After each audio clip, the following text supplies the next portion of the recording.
So sa naging weigh-in nga po mga idol sa pagitan ng dalawang Japanese boxing superstar na sina Naoya Inoue at Junto Nakatani, kung saan mga idol, parehong pasok po sila sa tamang timbang. Si Inoue bumigat ng 122 pounds habang si Junto Nakatani naman tumimbang ng 121.75 pounds. Kaya wala na makakapigil sa undisputed fight nila bukas gabi dito sa atin sa Pilipinas. Kung sino ang manalo sa dalawang hapon mga idol, posibleng maklaim nito ang number 1 spot sa pound per pound dahil pareho po silang pound per pound boxer. At sa naging face-off kanina mga boss, grabe parehong batak talaga ang dalawang fighter. Matangkad si Junto Nakatani at bato-bato. Si Inoue naman mga idol maliit lang pero solid ang katawan. Halata na matinding paghahanda talaga ang ginawa nila para sa laban na to. Kaya abangan natin ito bukas mga idol.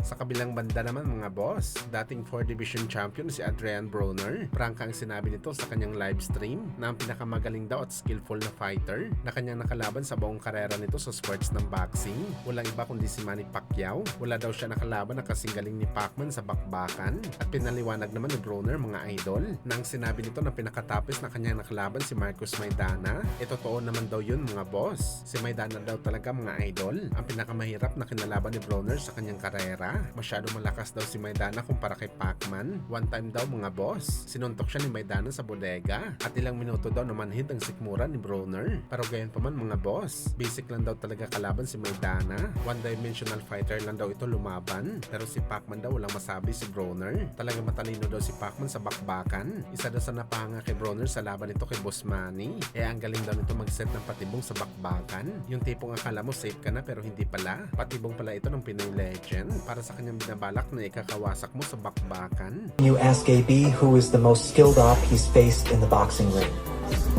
Pacquiao.